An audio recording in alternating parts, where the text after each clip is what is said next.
Hello everyone, आज के इस वीडियो में हम पढ़ने वाले हैं क्लास 12 केमिस्ट्री का मोस्ट इम्पॉर्टेंट 5 अभिक्रियाओं को हम आज के इस वीडियो में जानने वाले हैं। अब मैं आपको बता दूं कि कोई भी आप काम कर रहे हैं उसको सबसे पहले छोड़िए और आज के इस वीडियो में ये जो 5 मोस्ट इम्पॉर्टेंट जो रिएक्शन है इसको बिल्कुल तैयार कर लीजिए, क्योंकि ये अगर आप कोई भी प्रीवियस ईयर का जो बोर्ड एग्जाम के पेपर हैं उठा कर देखेंगे, ये 5 अभिक्रियाएं उसमें मिल जाएंगी।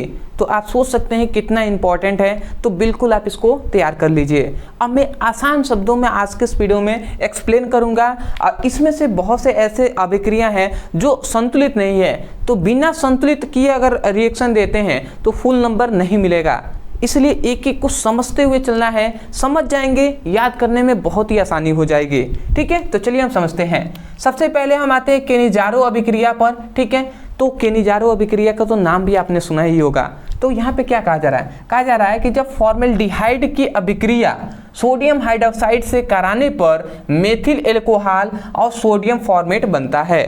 ठीक है, वही बात हमने यहाँ पर लिखा हुआ है, वही बात रिएक्शन में भी तो वही लिखा गया है ना। क्या लिखा गया है? ये फॉर्मेल्डिहाइड का सूत्र है HCHO फॉर्मेल्डिहाइड, जिसमें CHO जुड़ है वो एल्डिहाइड हो जाएगा।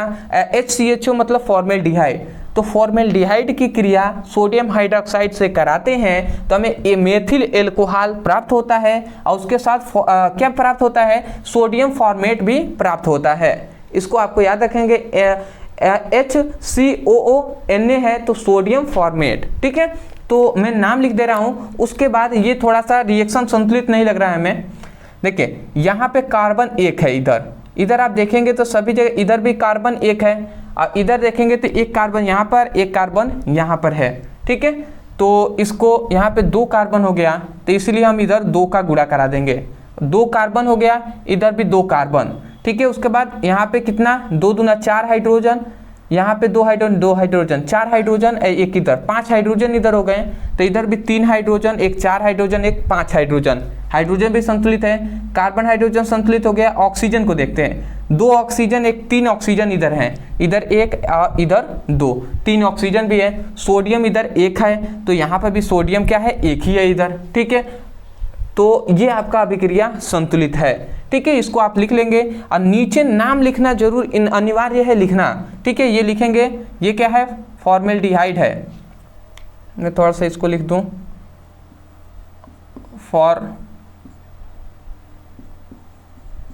फॉर्मेल्डिहाइड। ये फॉर्मेल्डिहाइड है, सोडियम हाइड्रोक्साइड पता ही है, ये है मेथिल एल्कोहल। ठीक है, ये नाम लिखना अनिवार्य है, बिल्कुल भी आपको छोड़ना नहीं है। तो ये आपका हो गया केनिजारो अभिक्रिया, बहुत ही सिंपल सा अभिक्रिया है, याद कर लेंगे आप। ठीक है, दूसरा आता है श्मिट अभिक्रिया। ये देखिए कितना आसानी से समझ में आएगा। श्मिट अभिक्रिया का है कि जब एसिटिक अम्ल की क्रिया, ध्यान से समझेंगे, यहाँ पे क्या कहा गया? एसिटिक अम्ल की क्रिया हाइड्रोजोइक अम्ल से कराने पर क्या हमें मिलता है? मेथिल एमीन बनता है और यह अभिक्रिया ही श्मिट अभिक्रिया कहलाता है। तो देखिए सबसे पहले एसिटिक अम्ल, यही तो हमने यहाँ पे एसिटिक अम्ल लिया है। देखेंगे CH3COOH है, यही तो एसिटिक अम्ल का फॉर्मूला है ना। तो एसिटिक अम्ल, ठीक है, तो एसिटिक अम्ल की क्रिया हाइड्रोजोइक क्या है? हाइड्रोजोइक अम्ल से कराते हैं। ये N3H क्या है? हाइड्रोजोइक अम्ल है। तो ये भी आपको नाम लिखना होगा, हाइड्रोजोइक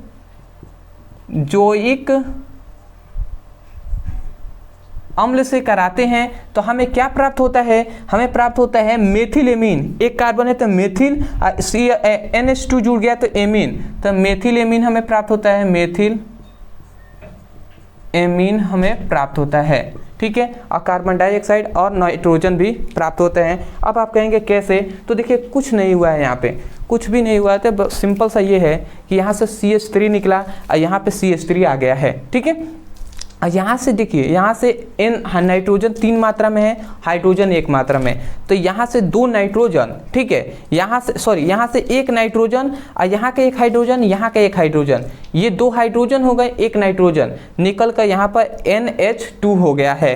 ठीक है, अब यहाँ से एक नाइट्रोजन निकला तो 2 नाइट्रोजन और बचे हुए हैं और यही 2 नाइट्रोजन बाहर निकल जाते हैं N2 के रूप में। और यहाँ पे देखिए COO है तो 2 ऑक्सीजन 1 कार्बन है तो यही CO2 बन जाता है। O2 का मतलब 2 ऑक्सीजन, तो ये आपका रिएक्शन संतुलित हो गया। समझ पा रहे हैं? CH3 सबसे पहले निकला, CH3 यहाँ पे लिखा गया।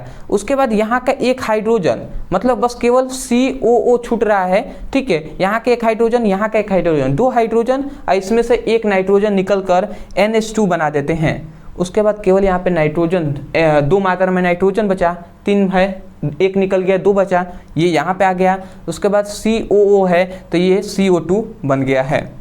तो इतना आपको समझ में आ गया। सीमित अभिक्रिया क्या है? सिंपल सा अभिक्रिया है, इसको आप तैयार कर लेंगे।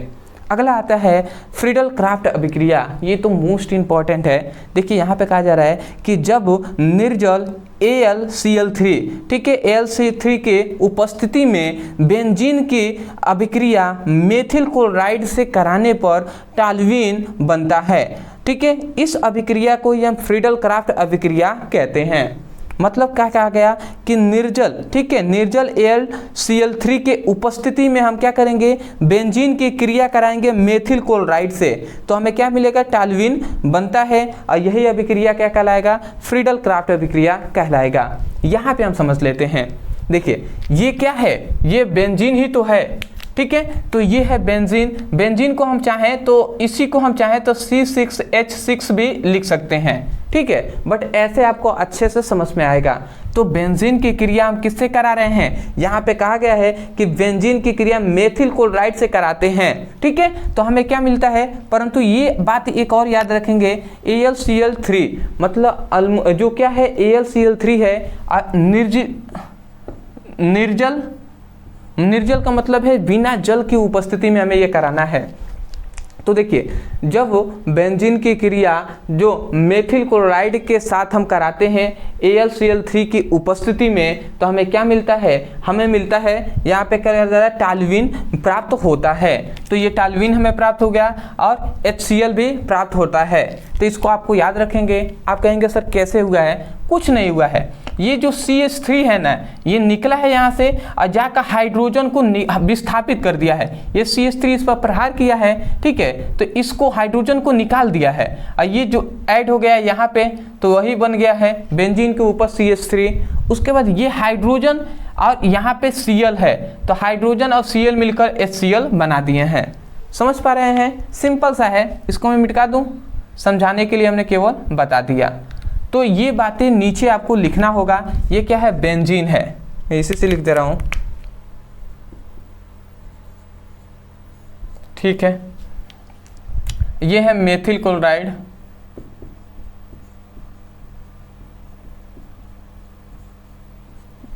अगला आता है ये क्या है? टॉल्यूइन है।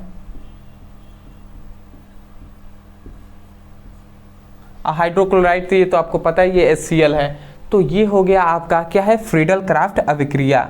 मैं आशा करता हूँ आसानी से समझ में आ गया होगा आपको, ठीक है। अब आते हैं हम अपना चौथा इंपॉर्टेंट जो है बूटस फिटिंग अभिक्रिया।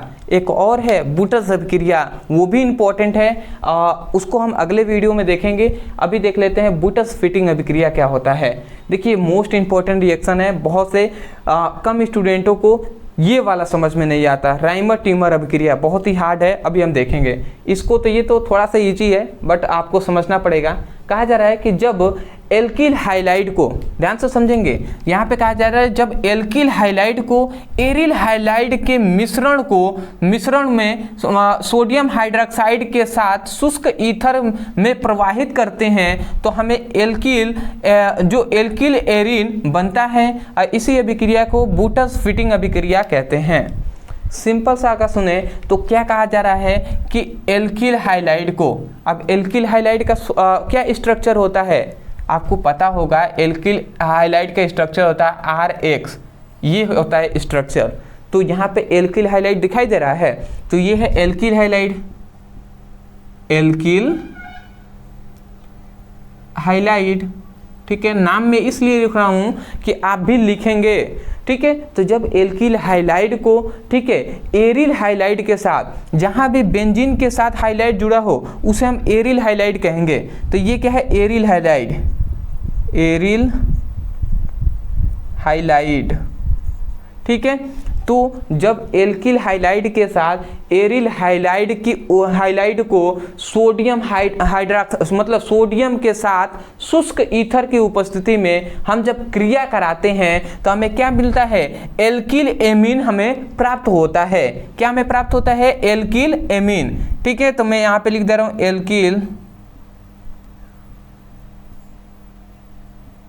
एरिल, ठीक है। तो एल्किल एरिन प्राप्त होता है और यहाँ पे जो क्या है, NaX बाहर निकल जाता है, ठीक है। कुछ नहीं हुआ है, यहाँ पे क्या हुआ है, केवल ये R जाता है और X को प्रहार करता है तो X को बाहर निकल देता है, हाइलाइट को बाहर निकल देता है और यही जाकर यहाँ पर ऐड हो जाता है। तो ये यहाँ पर ऐड हो गया है और ये जो X है इसके साथ जुड़ जाएगा तो ये यहाँ पर NaX बन जाएगा। जैसे आप यहाँ पे अगर एग्जाम्पल से आप लिखना चाहें तो देखिए X के जगह पर आप रख सकते हैं Fe को, रख सकते हैं Cl को, रख सकते हैं क्लोरीन को, और रख कर आप निकाल सकते हैं। जगह होता तो मैं बिल्कुल आपको बताता, ठीक है। यहाँ पे केवल क्या कीजिएगा, R के जगह पर देखिए आपको कुछ नहीं करना है, ये R है ना, जहाँ जहाँ हमने R लिखा है वहाँ पर CH3 रख दीजिएगा सिंपल सा, या C2H5 भी रख सकते हैं, कोई दिक्कत नहीं है, ठीक है। और जहाँ जहाँ X दिखाई दे रहा है वहाँ पर Cl रख दीजिएगा। आसानी के लिए मैं बता रहा हूं कि केवल जहां पर R है वहां पर CH3 और जहां पे X है वहां पर Cl रखकर अभिक्रिया करेंगे, आपको बिल्कुल एल्किल एरिल ही प्राप्त होगा। अदरवाइज यही आपको मेन है, यही आप लिख देंगे, फुल नंबर मिलेगा। बट आप चाहें तो एग्जाम्पल में और भी लिख सकते हैं, इस पर एग्जाम्पल दे सकते हैं, ठीक है। आशा करते हैं आप समझ गए होंगे, ठीक है। अब आते हैं अंतिम हमारा जो है रीमर टीमर अभिक्रिया, ठीक है। तो इसको याद रखेंगे, रीमर टीमन अभिक्रिया कहते हैं या कभी कभी राइमर टीमर अभिक्रिया के नाम से भी पूछा जाता है। कंफ्यूज बिल्कुल भी नहीं होना है, ठीक है। तो अब देखिए यहाँ पे क्या कहा गया, कहा जा रहा है कि जब फिनाल में, ठीक है, क्लोरोफॉर्म मिलाकर सोडियम हाइड्रोक्साइड के साथ गर्म करते हैं तो हमें सेल्सिक एल्डिहाइड जो क्या होता है, सेल्सिक एल्डिहाइड प्राप्त होता है, कहते हैं प्राप्त होता है, ठीक है। तो अब देखते हैं कैसे। तो देखिए यहाँ पे ये क्या आपको दिखाई दे रहा है, जब भी हम जानते हैं बेंजीन के ऊपर OH जुड़ा हो हाइड्रोक्सी समूह तो उसे हम फिनॉल कहते हैं। तो ये है फिनॉल है, ठीक है। तो जब फिनॉल की क्रिया हम किससे कराएंगे, फॉर्मल क्लोरोफॉर्म से कराएंगे। क्लोरोफॉर्म का हमने पूरा डिटेल में बता दिया है कैसे बनाया जाता है पूरा। तो ये क्या है, क्लोरोफॉर्म, ऊपर ही मैं लिख दे रहा हूँ क्लोरोफॉर्म, ठीक है। तो क्लोरोफॉर्म की उपस्थिति में क्लोरोफॉर्म मिलाकर हम सोडियम हाइड्रोक्साइड से कराएंगे तो हमें क्या मिलेगा, हमें सेल्सिक एल्डिहाइड मिलता है, ठीक है। ये CHO जुड़ गया तो एल्डिहाइड कहेंगे, इसको हम सेल्सिक एल्डिहाइड, ठीक है। तो नीचे लिख दे रहा हूँ, दिखाई दे तो अच्छी बात है, ना दिखाई दे तो आप लिख लीजिएगा सेल्सिक एल्डिहाइड,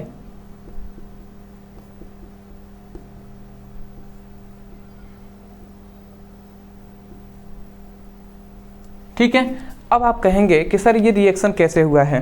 देखिए आप समझ जाइए, थोड़ा सा कुछ नहीं हुआ है। देखिए यहाँ पे क्या हुआ है कि इधर से CH निकला है, ठीक है।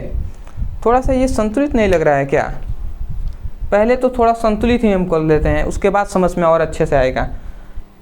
चलिए हम ऑक्सीजन से देखते हैं। ऑक्सीजन एक है इधर, एक इधर, 2 ऑक्सीजन है इधर। इधर देखें तो एक 2 ऑक्सीजन, एक 3 ऑक्सीजन है, ठीक है। और इधर 2 ही ऑक्सीजन है।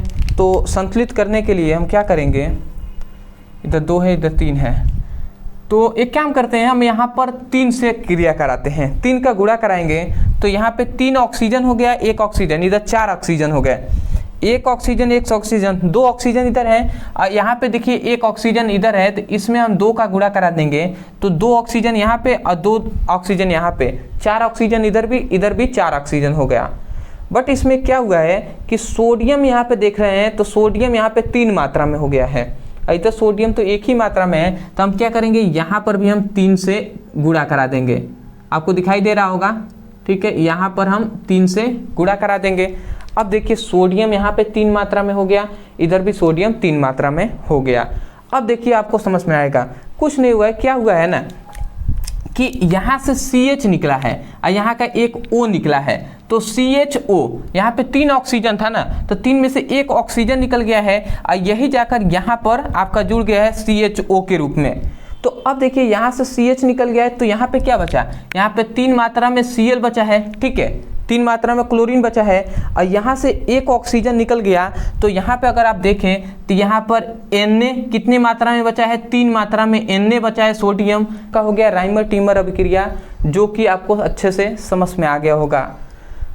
देखिए मैंने अपने तरफ से पूरी कोशिश किया है कि आपको अच्छे से समझ में आ जाए, तो मैं यही कहूँगा यदि आपको समझ में आ गया है तब जाकर आप क्या कीजिए, एक प्यारा सा लाइक कर दीजिएगा और हमें कमेंट सेक्शन में वास्तव में बताइएगा कि आपको ये वीडियो कैसा लगा, ठीक है। चैनल पे नए होंगे तो चैनल को सब्सक्राइब कर दीजिएगा और डिस्क्रिप्शन बॉक्स में हमने जितना भी फिजिक्स का, केमिस्ट्री का, हिंदी का, अंग्रेजी का जो भी कराया है, डिस्क्रिप्शन में हमने लिंक दे दिया है, उस पर क्लिक कीजिए और वहाँ से अपनी बोर्ड एग्जाम की अच्छे से तैयारी कीजिए। तो चलिए दोस्तों, आज के लिए इतना ही, मिलते एक नए टॉपिक के साथ, तब तक के लिए धन्यवाद।